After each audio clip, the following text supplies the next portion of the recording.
Do all of the people that you've mentioned in the exempted categories have to make up their fast later on? Out of the 13 categories which I mentioned, the first 3 categories, they don't have to make up their fast later on. That is a non-Muslim, that's a person who's a minor, and a person who's insane.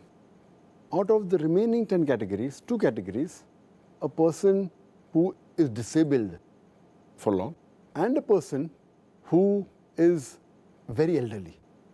These 2 people also don't have to make up for their fast, but they have to pay a ransom, the feeding of a poor person for every fast they missed. As far as the other 8 categories are concerned, the moment the condition in which they are, it gets reversed, then they have to make up for the fast which they missed. For example, in the 8 categories are, the menstruating lady, moment she finishes the menstruation, then she should make up for a fast as soon as possible before the next Ramadan.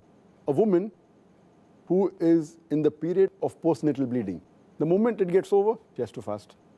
If a lady is pregnant, the moment the pregnancy gets over and the postnatal bleeding gets over, then she has to fast. If a lady, the 4th category, if she's breastfeeding, after the breastfeeding is over, then she has to fast.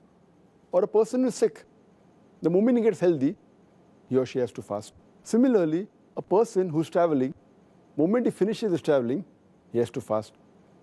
And a person who's taking part in jihad, fighting in the cause of Allah subhanahu wa ta'ala, moment the fight gets over, he or she has to fast.